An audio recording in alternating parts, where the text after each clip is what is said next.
이 말씀은 신약성경 갈라디아서 4장 7절에서 9절까지입니다.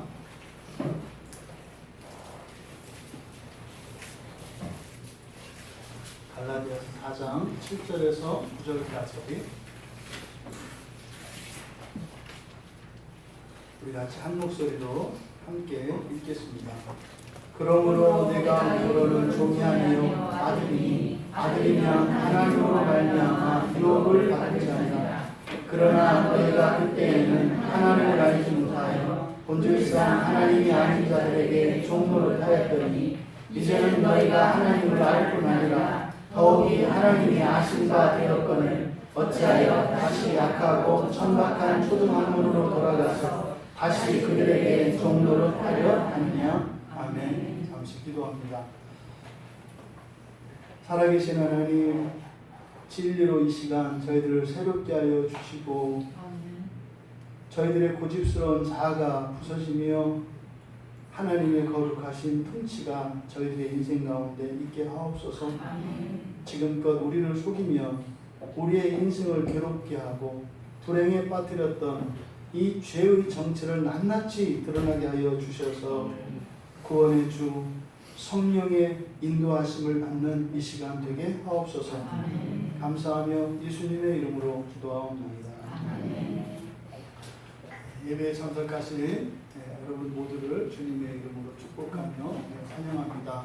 오늘 예배 가운데 주신 하나님의 은혜가 지금껏 우리들 각자가 죄인 줄 모르고 그것이 어리석고 나를 불행하게 하는 것인지도 모르고 오히려 그것을 자랑 삼았던 이것들이 하나님 앞에 그리고 우리 자신에게 해가 되는 것이고 악한 것임을 깨달을 수 있는 이 시간 되기를 바랍니다.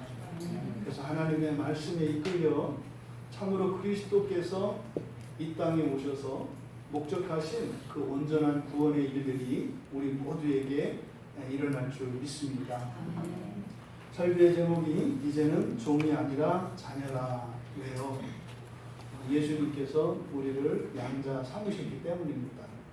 예수님이 참으로 이 세상에 사셨고 그리고 그리스도의 공생애를 다 사셨다면 그리고 지금도 하늘에서 이 세상을 통치하고 계시다면 우리는 더 이상 종이 아니고 하나님의 자녀인 줄 믿습니다. 이 말씀의 은혜가 우리의 인생을 바꾸고 우리의 본성을 바꾸면 더 나아가서 여러분 육체에 있는 질병들 그리고 여러분 가정과 여러분 인생에 드리워져 있는 이 악한 영들의 세력의 그 열매들이 뿌리째 뽑히는 역사가 일어나기를 바랍니다. 7절에서 이후로는 종이 아니요 아들이니 여기서 우리말로 이후로는 종이 아니요 라고 번역된 것은 절대 종이 될 수 없다라는 말을 이렇게 번역한 겁니다. 절대로 종이 될 수 없다. 이거는 가능성이 제로입니다. 0입니다. 가능성이 없어요. 하늘은 두 쪽이 날 수 있습니다. 하나님이 하늘을 두 쪽으로 내실 수가 있어요. 그런데요, 여러분들이 다시 종이 되는 것은 일어날 수가 없어요. 여러분. 지구가 순식간에 그냥 먼지가 될 수 있습니다. 온 우주가 불바다가 될 수 있습니다. 그런데 예수를 믿는 자들이 다시 종되는 일은 절대 일어나지 않습니다. 그것이 이후로는 종이 아니요 라는 말씀입니다. 여러분, 하나님의 자녀들, 하나님의 아들로 표현되어진 이 하나님 자녀된 사람들은 다시는 종이 되려고 아무리 애를 써도 종이 될 수가 없습니다. 그런데 종 짓거리는 할 수 있습니다. 이게 문제입니다. 지금 이 편지의 수신자인 갈라디아 교인들이 종이 될 수도 없는데 종 짓거리를 하면서 살고 있어요. 이 부분에 대해서 바울 사도가 너무나 마음 아파하며 인생의 이 그리스도인, 예수를 믿는 그리스도인의 그 정체성이 무엇이고 그리스도인의 인생의 목적이 무엇인가 하는 것을 지금 가르쳐주고 하는 겁니다. 이거는요, 저 자신에게도 여전히 마찬가지입니다. 저도 지난 한 주일 동안 종짓거리를 하며 살았습니다. 심지어는 그것을 제가 자랑 삼는다니까요. 그렇게 했는데도 그걸 자랑 삼는다고요. 또 사람들은 그걸 칭찬해요. 이게 우리들의 정체라니까요. 지금 갈라디아 교회 교인들이 특별히 무슨 악하거나 이런 거 아니에요, 여러분. 실제로 이 말씀을 이렇게 하시게 된 근본적인 사건이 있어요. 그 밑에 보면 10절에 너희가 날과 달과 절기와 해를 삼가 지키니. 여러분, 이게 뭡니까? 날을 지키고 달을 지키고 절기를 지키고 해를 지킨다는 게 뭐예요? 이게 구약에서 나오는 모든 절기들, 그리고 안식일, 게다가 희년, 뭐 이런 것들입니다. 그러니까 이거는 신앙생활이라고요. 신앙생활 잘 하는 거 가지고 지금 뭐라고 한다니까요.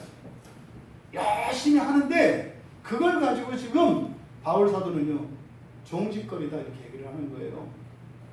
여러분, 여러분들은 주일을 지키십니까? 주일에 안식을 취하십니까? 생각해 보셔야 돼요. 여러분들이 주일을 지킨다면 그거는 지금 10절에 있는 그 말이고, 그 말은 곧 바울 사도가 지금 이 갈라디아 교인들에게 하고 있는 이 편지의 수신자들은 그 사람들과 예외가 아니라고요. 제가 목사로서 예배를 인도하고 설교를 하잖아요. 같이 공부 모임을 인도하고 말이죠. 근데 이거를 제가 주일을 지켜요. 그러면요, 종짓거리라는 거예요. 종짓거리예요, 종짓거리. 우리가 주일에 나와서 하나님을 예배하는 것은 지키죠, 형식적으로는. 근데 중요한 것은 뭡니까? 안식에 있다니까요. 안식에 있어요. 주일에 교회를 나오는 목적은 여러분, 예배를 빠뜨리지 않고 드리기 위한 이것이 아니고, 주일이니까 안 나가면 찜찜하고 혹시 내 인생에 불행한 일이 일어날까봐, 또 아니면 교회 공동체 내에서 다른 지체들에게 좀 부끄러울 것 같아서 이 시간, 정해진 시간에 매여서 나오는 것이 아니어야죠. 우리가 이 주일 여기에 나와 있는 것은요, 안식을 취하기 위함입니다. 여러분, 지난 일주일에 사람이 고되셨잖아요. 고되셨다고요. 뜻대로 다 되고 모든 일이 잘 됐어도 고된 건 고되다고요. 근데 지금 이 그리스도인의 인생의 목적이라고 하는 것은 이 세상에서 일어나는 어떤 일들의 성취, 여기 있는 것이 아니라 이 인생 자체는 수단이라는 거죠. 인생이라고 하는 수단을 이용해서 어떤 목적을 이루기 위해서 살아가는 거라는 거예요. 바로 그 목적이 무엇인지를 모르면 참다운 그리스도인에게 주신 그 그리스도인이 하나님 자녀된 그 의미를 알지 못하고 그 유익을 누리지 못하며 살아간다는 거예요. 이것을 지금 바울 사도가 깨우쳐 주려고 하는 것입니다. 이제 우리가 종이 아니고요, 하나님의 자녀라면 하나님의 유업을 물려받은 상속자입니다. 그러니까요, 무슨 말입니까? 다 상속이 있다고요. 여러분들한테 이렇게 주어진 상속들이 있다 이 말이에요. 그걸 모르니까 그걸 쓰지 못하는 것 뿐이죠. 그러니까 하나님의 아들의 삶은요, 하나님이 주신 상속을 끌어서 사는 거예요. 벌어서 사는 게 아니에요. 아니에요. 그거는 자립심을 키워줘야죠. 그거는 세상 사람들이 하는 얘기라니까요. 하나님 자녀들은요, 하나님이 주신 상속을 끌어서 그것을 쓰면서 사는 거예요. 다 쓰면 또 줘요. 이게 사실은 그리스도인의 인생은요, 잘 쓰는 겁니다. 뭐를? 하나님의 상속을. 하나님의 상속은요, 많아지지 않는다니까요. 쓰면 쓸수록 커진다니까요. 근데 세상은 어떻게 가르쳐요? 아니라는 거죠. 너 스스로 네가 쓸 것은 네가 벌어서 쓰라는 거죠. 그러니까 뭐요? 결심했잖아요. 이제는 내가 벌어서 내 것을 쓰기로. 그러니까 하나님 뭐 해야 돼요? 상속 이런 얘기 하지 말고 내가 하는 일이나 도와주면 되는 거예요. 이게 지금 갈라디아 교회에서 일어나는 일입니다. 여러분이 하나님의 자녀라면 하나님의 상속이 있어요. 여러분들은 그러니까 그것을 어떻게 가져올 것인가, 또 그것이 무엇인가, 그리고 그것을 어떻게 누구를 위하여 무엇에 쓸 것인가를 고민하면서 살아가야지, 내가 쓸 것을 벌기 위해서, 예배하기 위해서 살아가는 인생이 아니라는 거예요. 이게 7절에서 하는 말씀의 핵심입니다. 그러니까요, 종이 아니라니까요. 종이 될 수가 없어요. 왜? 상속이 이미 주어졌기 때문에. 하지만 8절에서 그러나 그래요. 8절에서 그때, 그리고 9절에서 이제를 비교합니다. 그때와 이제를 비교해요. 그러니까 9절의 이제는 지금 7절과 연결되는 것이고, 8절의 그때는 과거겠죠. 과거. 그러니까 예수를 믿기 이전입니다. 예수를 믿기 이전. 예수를 믿기 이전에 너희, 그때는 너희들이 종 노릇했다. 실제로 종이죠. 왜요? 그 이유는 뭐예요? 하나님을 알지 못하기 때문입니다. 하나님을 알지 못하기 때문에 그때는 너희들이 어떻게 살았다? 본질상 하나님이 아닌 것들이에요. 그래서 하나님이 아닌 자들, 그러니까 마치 이게 무슨 사람이나 뭐 같은데, 여기서는 사실은 하나님이 아닌 것들이에요. 왜냐하면 이거는 천사도 귀신도 아니에요. 이거. 여기서는 이렇게 차라리 이렇게 섬기는 귀신보다도 못한 거예요. 여기서 말하는 하나님이 아닌 것들은. 그래서 하나님이 아닌 것들, 이것을 사도행전 19장 26절에 보면 손으로 만든 것이라고 해요. 여러분이 손으로 깎아서 이렇게 하면 이게 뭐예요? 이건 귀신도 아니고 아무것도 아니에요. 그냥 나무 조각이에요.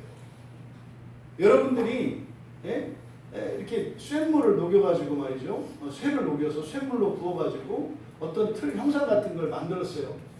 그냥 쇠일 뿐이에요. 물질이라고요. 물질 그 자체가. 그래서 차라리 우리나라 사람들이 정화식도 놓고 비나이다 하는 천지신경, 그것도 아니에요. 여기서 말하는 본질상 하나님이 아닌 것들, 그러니까 본질상이니까 뭐예요? 그냥 나무 토막, 쇠조각, 돌덩어리, 이걸 말하는 거예요. 그러니까 이거는 같이 하는 거야. 아니, 천사를 섬기고 귀신을 섬기는 것도 너무나 불쌍하고 딱한 것인데, 이건 뭐예요? 그것보다 못한. 여러분, 이런 게 뭐가 있을까요? 지금 여기서는 우리가 교회에서 이렇게 얘기하니까 우습게 보이지만 사실은 이거 되게 의미 있는 겁니다. 나라마다 그 나라를 상징하는 국기가 있어요. 그죠? 여러분 그거 아시죠? 전쟁을 나거나 이렇게 하면 그 부대마다 부대기가 있습니다. 사단기, 군단기라는 게 있어요. 이 깃발은 그 부대를 상징합니다. 그래서 전쟁에서 이거를 뺏기면 나라가 그 부대는 완전히 불명예돼요. 미국 이사단이 우리나라 6.25 때 사단기를 뺏겼어요. 본국에 못 돌아가요. 미국 이사단은 길을 찾지 못했기 때문에 그 부대는 본국으로 못 들어갑니다. 왜요? 불명예스러워서. 그거를 찾기까지는. 그 사단기가 저쪽에 있는지 어쩌는지 모르겠지만 그 사람들은 사실은요, 빨리 전쟁 나길 바랄 거예요. 왜요? 그래야 그 부대가 자기 본국으로 들어갈 수가 있어요. 여러분, 그 깃발이 뭐예요? 아무것도 아니에요. 네? 저기 현수막집에 가면 만들어줘요. 아무것도 아니라니까요. 근데 여러분, 그게 아무것도 아니에요. 목숨보다도 소중히 여긴다니까요. 목숨보다 소중히 여기잖아요. 그 죽으면서까지 그걸 붙들고 있잖아요. 이 기수는. 여러분, 지금 여기서는 본질상 하나님이 아닌 것들 했을 때 이게 아무것도 아닌 거예요. 이게 누가? 그리스도인들이나 아무것도 아닌 거라고 하는 거예요. 여러분, 나라에 옥새라는 게 있어요. 이 나라의 측임. 교회도 이 교회 관임이 있거든요. 이 도장이 아무것도 아니에요? 엄청난 거라니까요. 엄청난 거예요. 그러니까 그것들을 섬긴다. 이거는요, 우리들의 삶입니다, 여러분. 여러분들이 인감도장 있지 않아요? 소중히 여기지 않아요? 이걸 말하는 거예요. 그러니까 하나님이 아닌 것들, 것들이라고 해서 이걸 우습게 보면 안 된다. 왜요? 이 세상에서는 굉장히 의미 있는 것이고 또 신앙이 없는 사람들조차 뭐예요? 그것에서 명예를 찾기도 하고 거기서 자부심을 갖기도 하고 말이죠. 예? 그 뭐예요? 우리 해병대 그 반지 있어요. 이렇게. 반지. 또 그 장교들, 하사관들 그 반지 있어요. 반지 끼거든요. 이게 뭐예요? 아무것도 아니에요. 그거 갖다 팔아봐야 돈 몇 푼 안 돼요. 근데요, 이게 명예를 상징한다고요. 그 반지를 끼고 있으면 어떻게 해요? 이게 답게 행동을 한단 말이에요. 이런 거를 우습게 보면 안 된다니까요. 근데 하나님의 아들들에게는 그런 게 우스운 거예요. 그러니까 그것을 아무것도 아니다 이렇게 생각하면 안 된다 이 말이에요. 자꾸 교인들이 실수하는 게 이런 거예요. 진짜 자기가 하나님의 아들 되고 나서 그런 것들이 참 가벼운 것이다 이렇게 되는 거지. 뭐 아무것도 없으면서 그게 뭔지도 몰라. 그게 뭐예요? 명예도 없고 자존심도 없고 꿈도 없고 그냥 이런 사람들이 교회에 몸담고 있다고 하는 그 하나만으로 그런 것들을 우습게 여겨요. 잘못된 거죠, 여러분. 그런 실수하시면 안 돼요. 하지만 하나님의 아들들에게는 세상에서는 그렇게 목숨을 걸 만한 가치가 있고 정말 그 명예를 지키기 위해서 자신의 즐거움과 자신의 가족과 재산까지도 희생하며 지키는 그것들이 그리스도인이 되고 나면 그것이 참 아무것도 아닌 게 되는 거죠. 근데 지금 갈라디아 교인들이 바로 이거죠. 이방인들로서 그들이 가지고 있던 이런 가치들 다시 그런 것들을 중요시하며 살고 있다는 거예요. 여러분 그렇잖아요.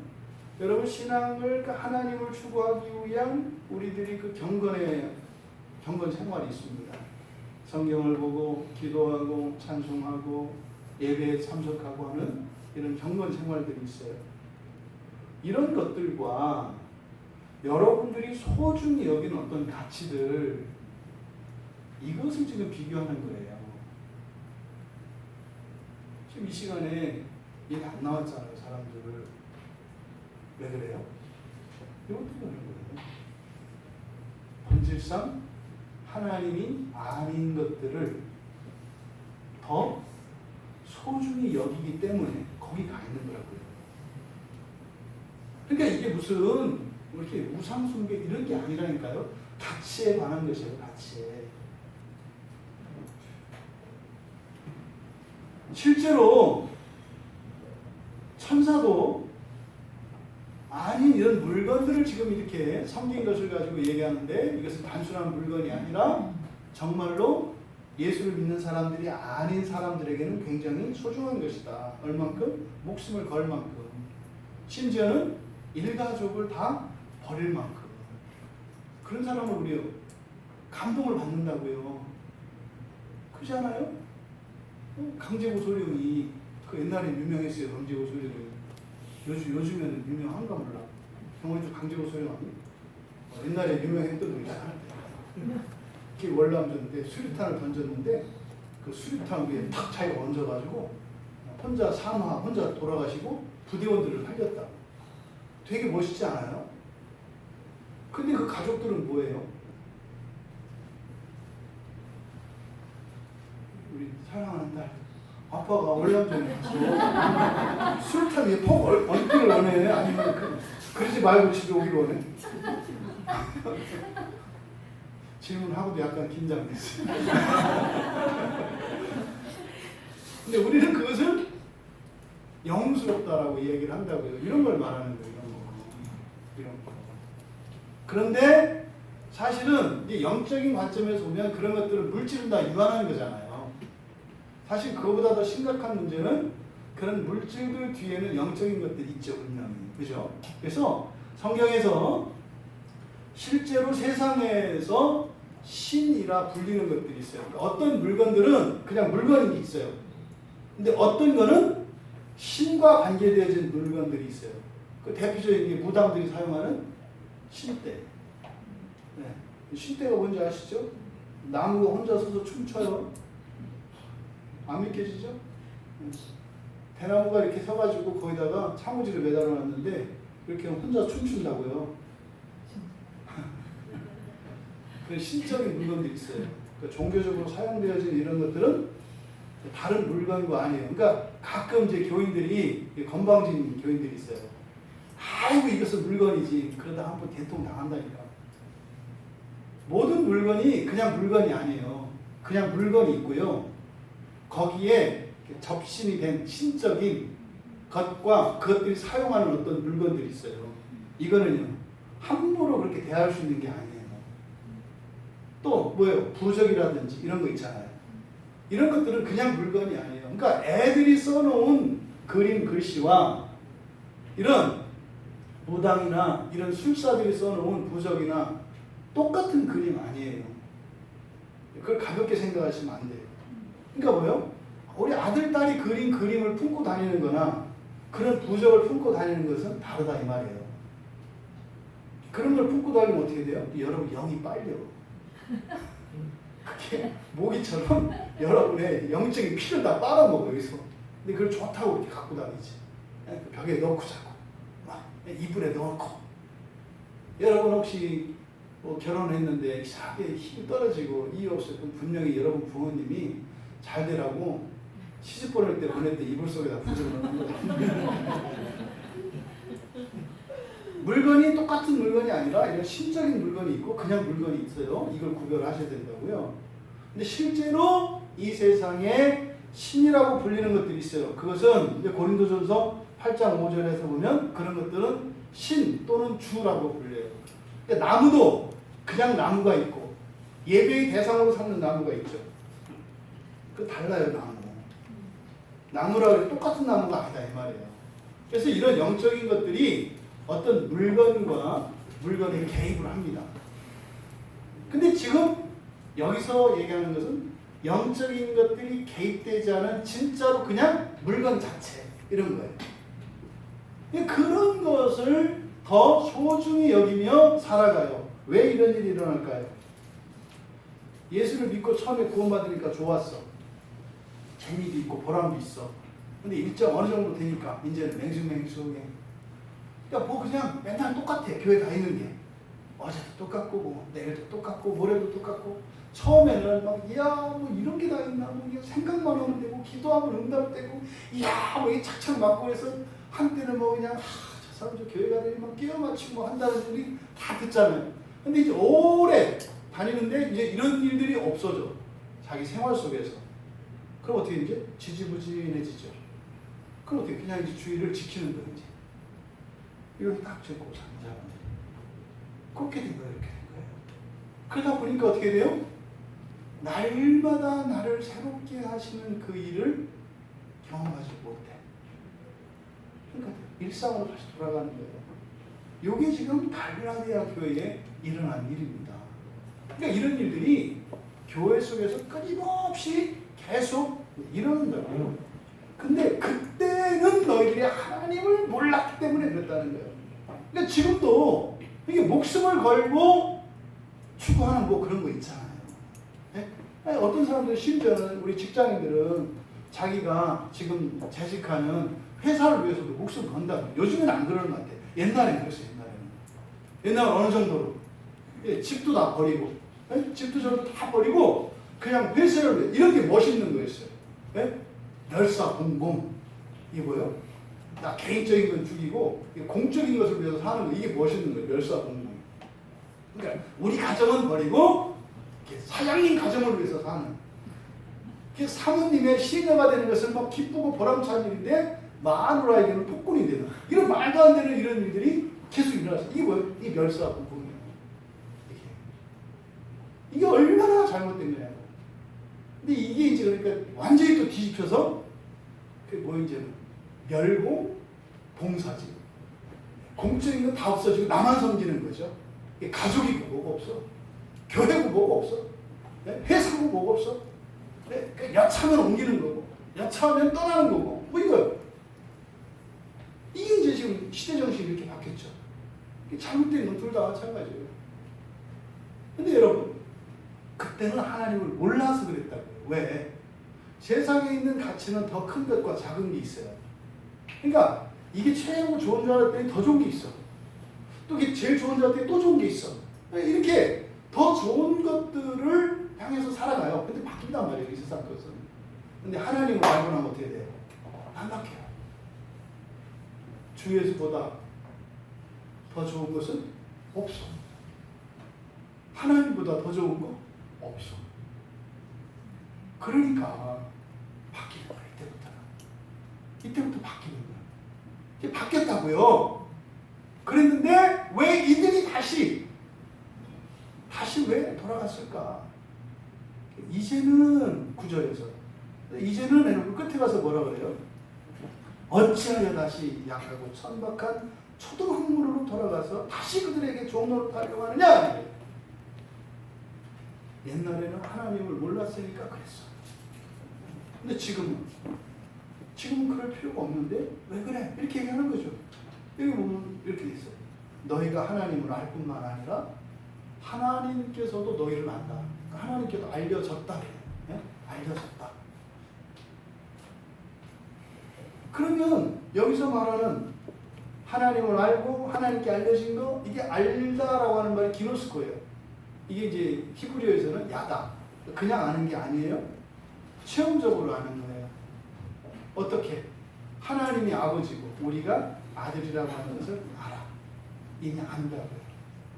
그러니까 하나님과 내가 부모 자식 관계가 되었다는 것, 또 우리가 그냥 처음 창조된 사람이 아니라 완전히 질적으로 다른 존재가 되었다고 하는 그것을 이미 알아. 이제 이미 알아. 그런데 어떻게 그럴 수 있느냐, 이렇게 얘기를 하는 거예요. 여기에 지금 얼마나 바울 사도가 마음이 아프고, 여기서 진짜 이렇게 막 피를 토하는 것 같아요. 가슴을 찢고. 왜 그러냐면 지금 이 구절에서 굉장히 중요한 개념어들을 사용해요. 그리스도인들의 구원과 관련해서 성경에서 굉장히 중요한 개념어들이 있어요. 그 중에 하나가 뭐예요? 거듭난다는 말이에요. 거듭나다. 중생한다. 굉장히 중요한 말이에요. 그 다음에 회개라는 말이에요. 이건 굉장히 중요한 말이에요. 거듭난다는 것은 땅에 속했던 자들이 이제 하늘에 속하게 된 것을 말하는 것이고, 회개한다는 것은 멸망을 향해서 가던 자들이 영원한 생명을 향해서 간다는 거예요. 근데 이 말을 어디에 쓰고 있느냐? 예수를 믿고 하나님의 아들 되었던 자들이 마치 되돌아서 가는 것 같이 표현하고 있어요. 근데 서두에서 뭐라고 했어요? 이후로는 종이 아니요. 그런 일이 일어난다, 안 일어난다? 절대 안 일어난다 그랬어요. 근데 9절에서는 뭐라고 하냐면 또다시 거듭나서 땅에서 말라고 한다. 이렇게 얘기해요. 그리고 어떻게 해요? 회개한다. 돌이켜서 이제는 종으로 간다 이 말이에요. 나 아들 안 해! 이런 거예요. 나 아들 안 해! 여러분 그런 거예요. 나 교회 안 가! 이런 거예요. 나 이제 안 해! 미쳤지? 좀 있다가 아이쿠 아무튼 잘못했어 이렇게 올 거면서, 그것도 한두 번이죠. 맨날 그래. 그러니까 지금 이 구절에서는요, 이 사도 바울이 이 신자들의 존재론적으로 변하는 이 거듭남과 회개라고 하는 구원에 굉장히 중요한 말을 반복해서 써요. 이 지금 이 부분이 잘 우리말 중에 안 나타나 있어요. 어찌하여 하나님이 하신 바 되었거늘 어찌하여 다시 이렇게 있어요. 여기 다시에 들어가 있는 말이 에피스트레포라고 하는 회개예요. 에피스트레페테 팔린 이렇게 돼 있어요. 팔린. 그러니까 뭐 다시 또 회개한다. 그러니까 하나님께로 가다가 다시 죽을 길로 간다 이 말이에요. 그리고 나서 바로 뒤에서는 다시 그들에게 종로를 탄다. 여기 그랬어요. 또 팔린 아노템 이렇게 돼 있어요. 아노템이 거듭난다는 말이에요. 그러니까 어떻게 죽었던 자가 살았는데 다시 죽냐고요. 여러분 예수님이 나사로를 불렀어요. 예? 그래서 살아났다고요. 그때 한 3일 살더니 막 그때 막 몸에다가 뭘 둘러. 왜 그러냐 그랬더니 나 죽을라. 근데 막 무덤 가서 막 이렇게 하고 막 하더라는 거예요. 이게 지금 갈라디아 교인들이 하는 짓거리들이다. 그렇다고 죽어요? 안 죽어요? 안 죽는다니까. 혼자 목 졸러봐야 죽을 때 되면 손 놔. 에? 높은 데 가서 떨어지려고 갔다가 막 이렇게 하다가 벌벌 떨다가 사람 지나갈 때까지 계속 벌벌 떨고 있다가 지나가는 사람이 이렇게 되면은 죽을 건데 이러면서 뒤로 온다고요. 죽는 게 아니라니까요. 근데 갈라디아 교인들이 지금 그러고 있다. 여러분, 어떻게 창조주 하나님의 자녀가 된 너희들이 어떻게 귀신도 아닌 이런 나무 토막들 아무것도 아닌 이 세상의 영예와 이 세상의 인기와 자랑을 추구하면서 살려고 하느냐 이 말이에요. 어떻게? 여기서 우리가 알 수 있는 진리가 있죠. 여러분, 이런 우상들이나 거짓 것들을 섬기면 귀신도 마찬가지예요. 그것들은 우리를 종으로 만듭니다. 하나님이 아닌 다른 모든 것들은요, 우리가 섬기면 다 종으로 삼으려고 해요. 여러분, 사람도 그러지 않아요? 여러분이 누군가를 사람을 이렇게 섬기면 그 사람은 나를 뭘로 삼으려고 그래요? 종으로 삼으려고 한다고요. 특히 우리 여성도 그러잖아요. 처음에 결혼해가지고 그냥 남편이 참 이뻐서 다 해줬더니 나중에는 양말까지 벗기라고 그러고, 바로 옆에 있는 리모컨도 난 설거지하고 있는데 갖다 달라고 하고 이러잖아요. 이게 종 삼으려고 하잖아요. 그건 이제 우리 남편들이 이 다음에 60대, 70대 있죠. 60대, 70대 이후에 그 비참한 삶을 모르고 겁 없어서 그러는 거예요. 알면 그렇게 안 해요. 아니면 모르니까 그런다고. 모르니까. 그러니까 이 세상의 모든 것은 다 종으로 삼으려고 해요. 그런데 유일하게 하나님은 아들 삼으려고 해요. 이게 이해할 수 없는 거예요. 이 세상의 모든 것은 섬기면 종으로 삼으려고 해요. 하나님은 섬기면 아들을 삼으려고. 이게 없어요. 어디에 없어요, 이런 게. 오직 하나님만 그래요. 그러니까 사실은 우리가 늘 불안한 거예요. 나 혼자 생각하는 거 아닌가? 나중에 아니면 뭐 이게 있는 거예요, 늘. 놀라우죠. 우리가 예수를 믿잖아요. 그래서 우리가 하나님을 섬기잖아요. 그럼 우리를 자꾸 부려먹고 종으로 삼는 게 아니에요. 우리 성도님들 우리 대표적으로 열심히 섬겼죠. 나중에 나 안 해. 그래서 너무 하니까 뼈도 닳고 다 닳고 뭐 척추도 다 내려갖고 막 이랬는데 막 더 해야 돼. 그러니까 관도 안 해. 이게 세상의 정체요. 다 종으로 삼는다니까요. 근데 하나님은 아야 그러지 마라. 다친다. 그러지 마라. 너 몸살 난다. 하나님 믿는다니까. 안 해도 돼. 괜찮다. 괜찮다. 너 몸 상한다.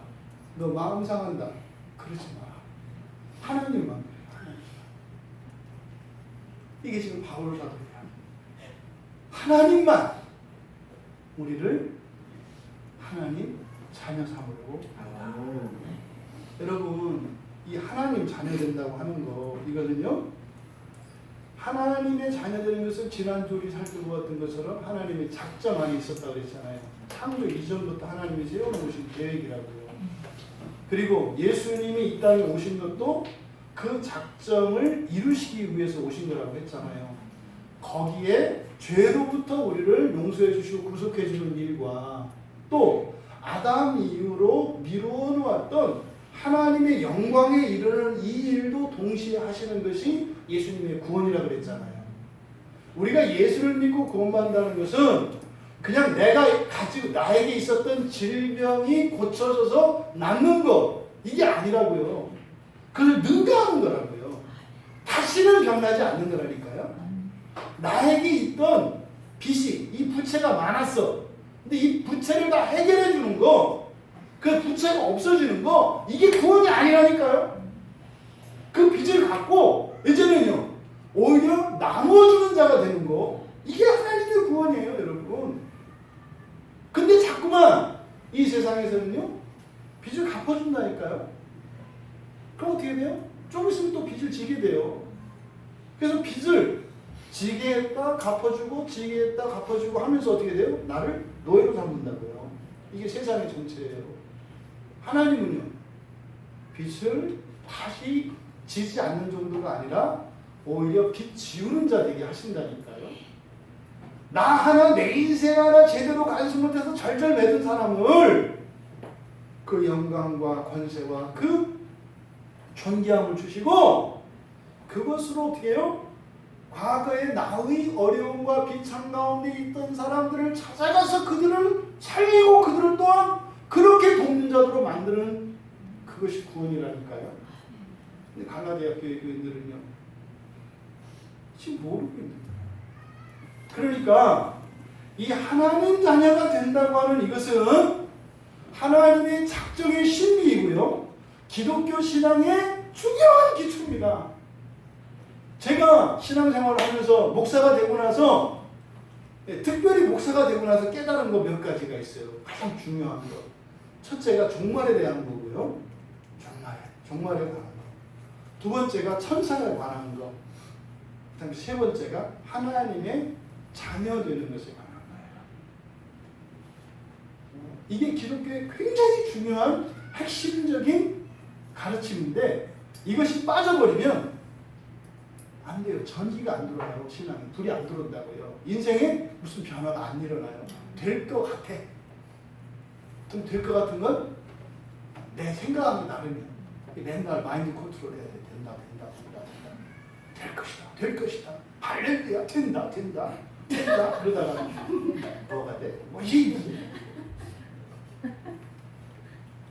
자기 확신에 의해서 좌지우지 되는 게 아니에요. 이게 빠졌기 때문에 그래요. 그래서 이게 하나님 자녀 된다고 하는 거 종이 아니라 하나님 자녀 되는 거, 이게 구원의 궁극적인 목표라는 거예요. 여러분 왜 사세요? 하나님 자녀 되기 위해서 사는 거예요. 그걸 다른 말로 첫째 부활을 통해 하나님 나라 가는 거예요. 그거를 위해서 보내심 받았고 우리를 돕는 게 누구예요? 천사라는 거예요. 그걸 방해하는 게 누구라는 거예요? 이 귀신 새끼들이라는 거예요. 여러분 지난 한 주 동안 그렇게 사신 거예요. 하나님 자녀가 되는 일에, 첫째 부활을 통해 하나님 나라에 가는 일에 기여하며 살기도 하고, 첫째 부활에 안 들어가고 일단 지옥에 푹 당겼다가 올라가는 쪽으로 그 귀신들에 이끌려서 살았고, 여러분 인생, 지난 한 주 인생은 다 그거예요. 첫째 부활을 통해서 하나님 나라를 향해 가는 인생. 또 하나 뭐요? 지옥에 들어가 있는 시간을 더 늘리는 인생. 지난 한 주 여러분들 삶이 그거예요. 그것도 뭐예요? 하나님의 자녀로 되어가는 인생. 종짓거리 하면서 사는 인생. 이게 우리의 날마다 인생이에요. 여러분, 하나님 자녀가 된다는 거, 하나님의 아들, 성경에서 말하는 하나님의 아들은 하나님의 자녀라고 했어요. 그러면 성경의 맨 처음에 이 하나님 아들이, 하나님의 아들이라는 말이 어디에 나오느냐? 창세기 6장에 나와요. 창세기 6장은 무슨 사건이 일어나는지 아세요? 홍수 심판이 일어나게 되는 그 사건이에요. 사실은 이 창세기 6장에 일어나는 이 타락 사건은 에덴 동산에서 하와가 선악과를 따먹는 것과 관계되어 있고, 신약으로 가면 예수님께서 성령으로 잉태하시는 사건과 연결되어 있는 게 창세기 6장의 사건이에요. 왜냐하면 이 창세기 6장에서 나오는 그 사건이 뭐냐면, 하나님의 아들들이 사람의 딸들을 취해서 사람의 딸들이 아이를 낳아요. 근데 거인들이 태어나요. 그 6장에 나온 사건이에요. 그때 창세기 6장에 있는 그 하나님 아들들에 대해서는 여러 가지 해석들이 있어요. 근데 그런 해석을 하는 한 가지 해석을 제외하고 그냥 성경적으로 해석하는 게 아니라 나머지 그 뭐 아담의 저 족보에 따른 거다 뭐다 이런저런 해석을 하는 건 뭐냐면 우리의 이성적 판단을 가지고 성경을 보는 거예요. 왜? 하나님의 아들들의 성경적인 용례는 성경에서 말하는 하나님의 아들들은 구약에서 누구예요? 천사예요. 천사. 이 하나님의 아들들은 천사를 일컫는 말이 하나님의 아들들이에요. 이게 욥기에 나와요. 그래서 정확하게 그것은 천사를 가리키는 말이에요. 근데 후대의 사람들이 왜 그걸 천사가 아니라고 하느냐? 천사를 안 믿어요. 천사를 안 믿어요. 천사를 안 믿으면 어떤 일이 일어날까요? 예수님이 마리아가 성령으로 잉태했다는 거 안 믿어요. 미안해서. 다 가짜예요. 저는 그렇게 생각을 해요. 영적인 존재가 육체를 가진 사람 사이에서 아이를 낳게 할 수 있다. 이거를 창세기 6장 사건에서 얘기를 하는 거예요. 근데 뭐라고 얘기냐면 마리아는 성령으로 잉태했대. 그런데 6장은 아니래. 왜? 그런 일은 있을 수가 없대. 그래서 뭐가 잘못된지 아시겠어요? 영적인 존재, 성령도 영이요. 천사도 영이요. 일단은 영적인 존재와 물질적인 존재, 하늘에 속한 존재와 땅에 속한 존재, 물질을 가지고 나누는데 영적인 존재와 물질을 가진 존재 사이에서 아이가 태어날 가능성이 창세기 6장에서 열려 있다고요. 그러면 신약에 와서 마리아가 성령으로 잉태했다 하실 때 놀래요, 안 놀래요? 놀랄 거 없어요. 근데 교훈은 있죠. 반드시 영적인 존재를 통해서 육체를 가진 사람에게서 아이를 낳는 일은 딱 한 번만 허락되어 있어요. 바로 성자 예수 그리스도에게만 허락된 일이에요. 그 이외에는 절대 허락되어 있지 않아요. 어떻게 알아요? 싹 쓸어버리잖아요. 그런 일은 절대 있으면 안 되는 거예요. 그는요, 딱 한 번만 일어나는 일이에요. 뭐? 예수님이 성육신하는 사건. 하지만 영적인 존재와 육체적인 존재 사이에서, 육체를 가진 사람 사이에서 자녀가 날 가능성이 창세기 6장에 열려 있다고요.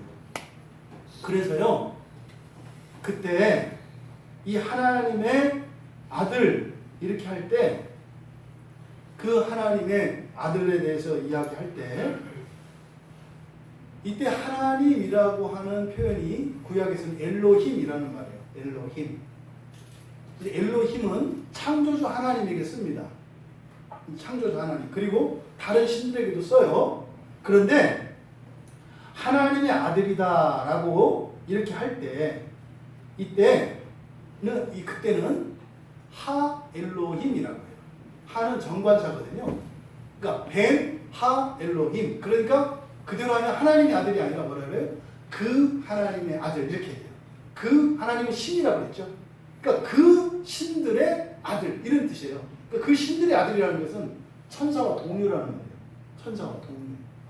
그래서 성경에서 하 엘로힘이라고 하는 이 말은 바로 천사들을 가리키는 말이에요. 이걸 제가 성경을 싹 다 찾아보진 않았어요. 근데 대략 다 찾아봤어요. 이 하 엘로힘이라고 사용된 용례들이 적지 않아서 한 400개 정도 되더라고요. 그걸 제가 다 볼 수가 없었어요. 대략 이제 문맥을 따라서 이렇게 살폈는데, 하 엘로힘이라고 할 때 그 하 엘로힘이 의미하는 바는 창조주 하나님을 나타낼 때는 없어요.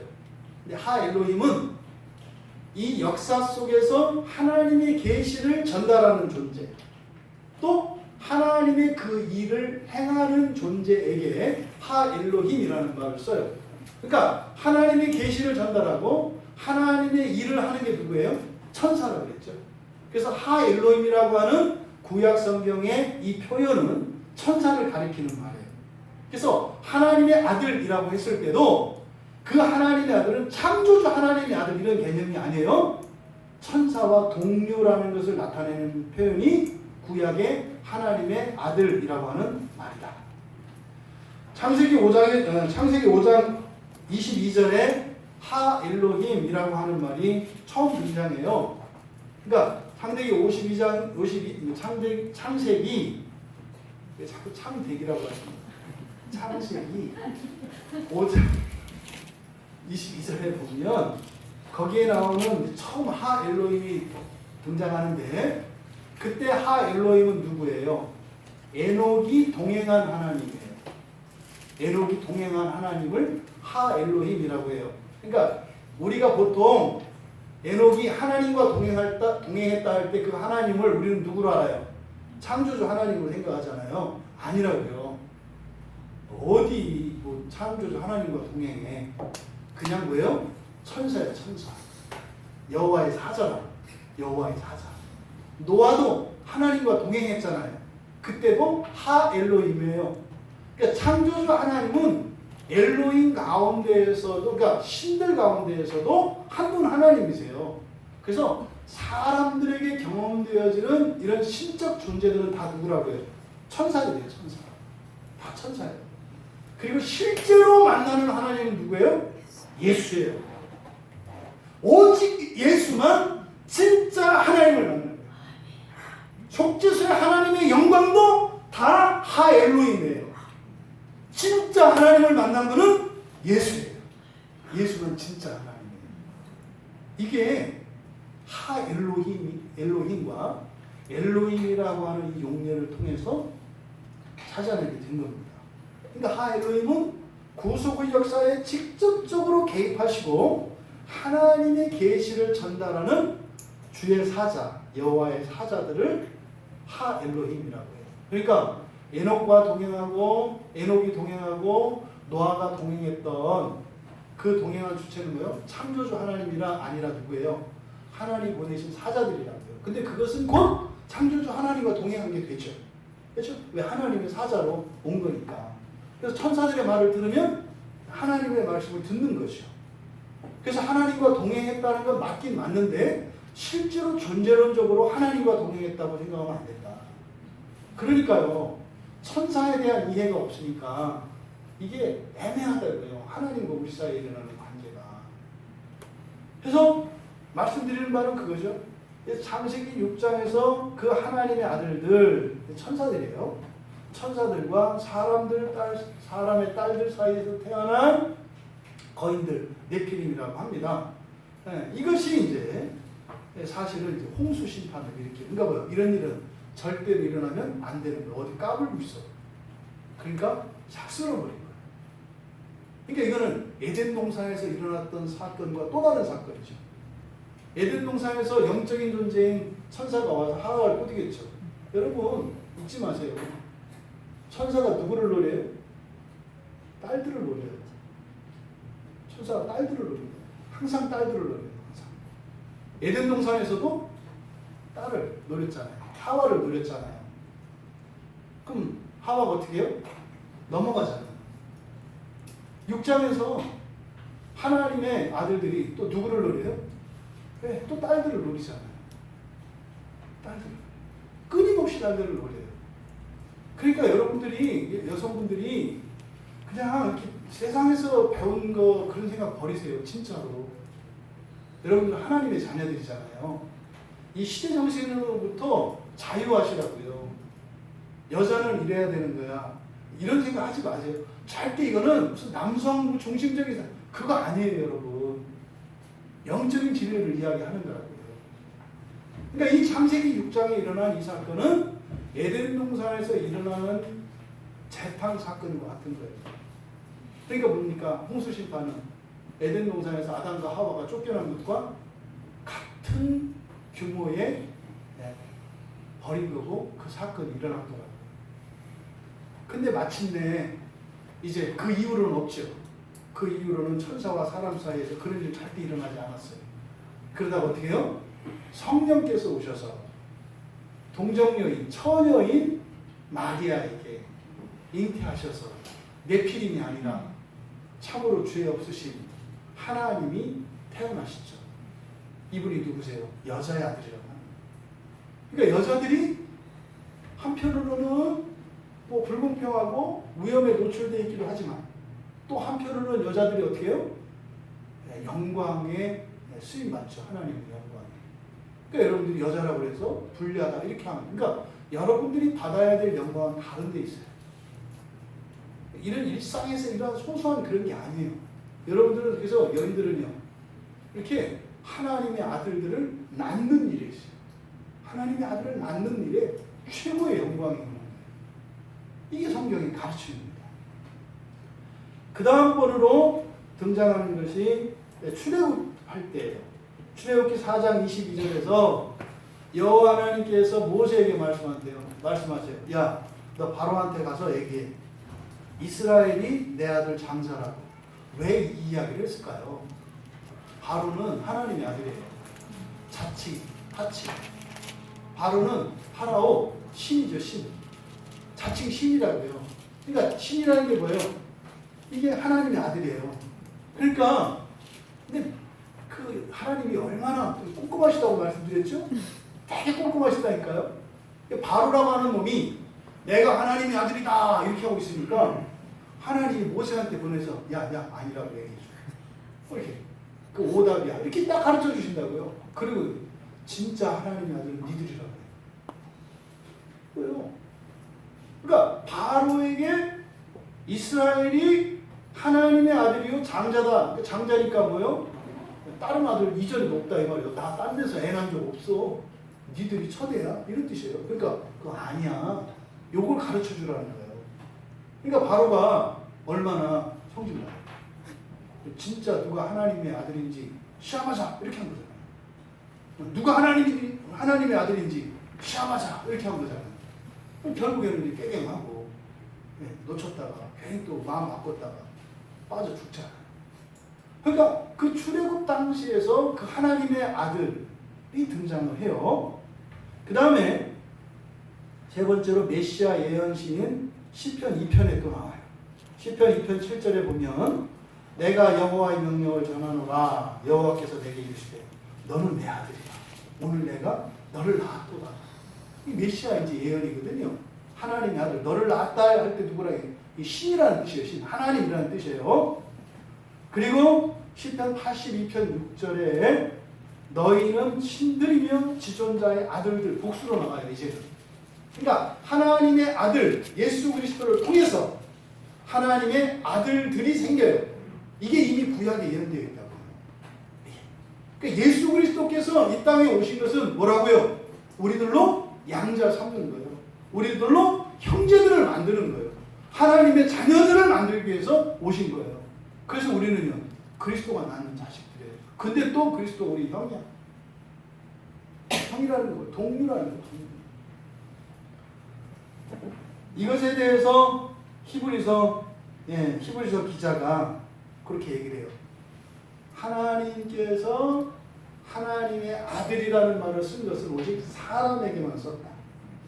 천사들에게는 그런 말을 하신 적 없다. 그러니까 구약에는 하나님의 아들은 천사를 일컫는 말이에요.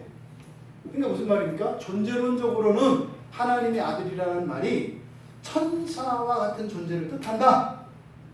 그런데 이 하나님의 아들, 그래서 아들로 삼으시는 관계적인 측면에서 하나님의 아들은 누구만? 사람만.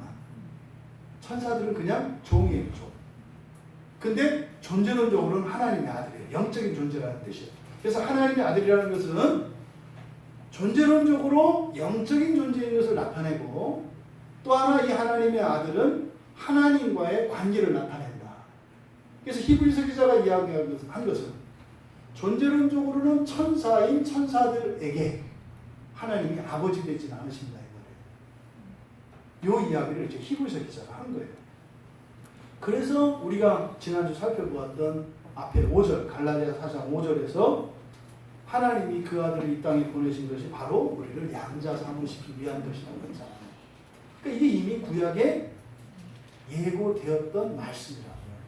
그 말씀을 이루신 거라고요. 그러니까 지금도 누군가가 예수를 믿고 예수를 영접하면 그 사람은 사람의 아들이었던 그 사람이 이제는 예수 그리스도 안에서 하나님의 자녀가 돼요.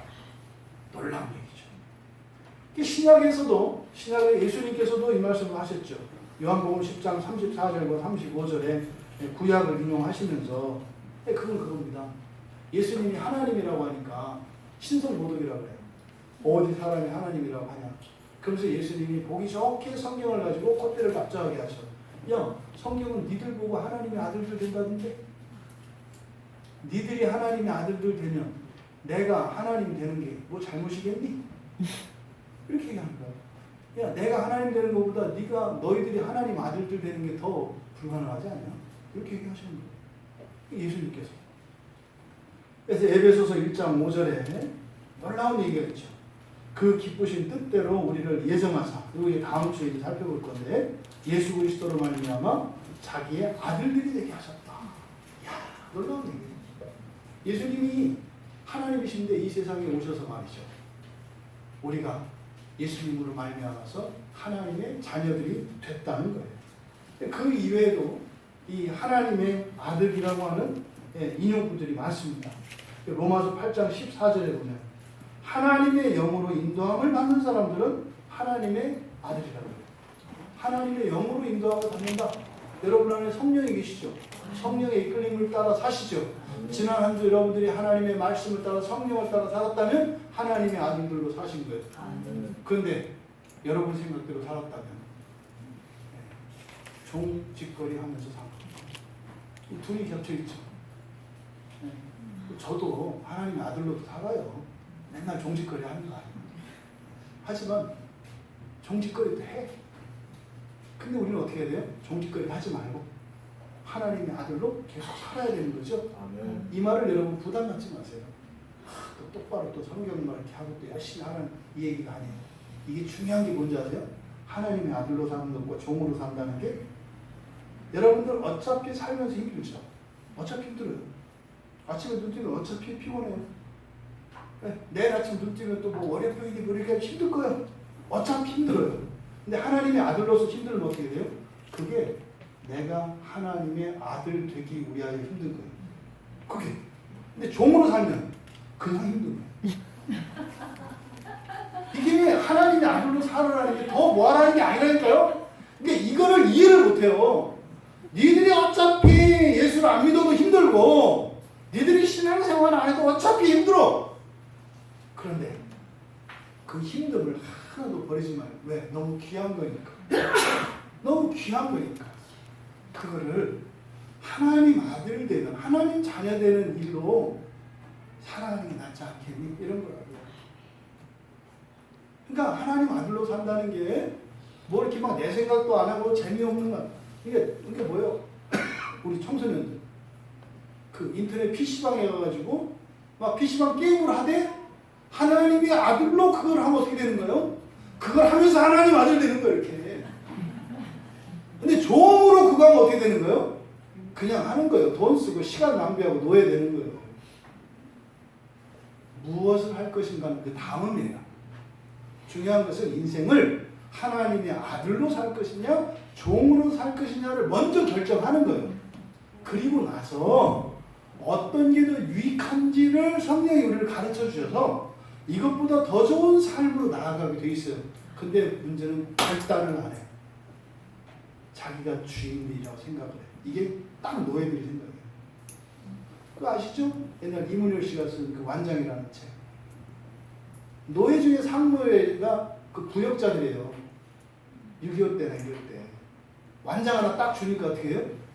주인 노릇해요. 난리 났죠. 막. 뭐 세상 뭐 이거 보여? 막 이렇게 해서 인민무력에서 말이야.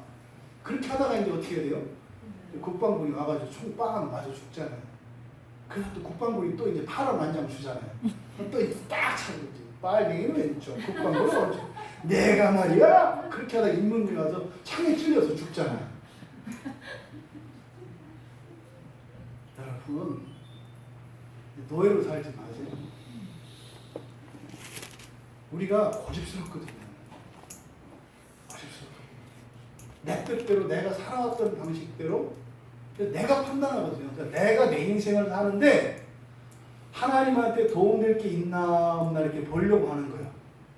네? 모처럼 제가 우리 가족들하고 저 어떤 그 재래시장 갔어요.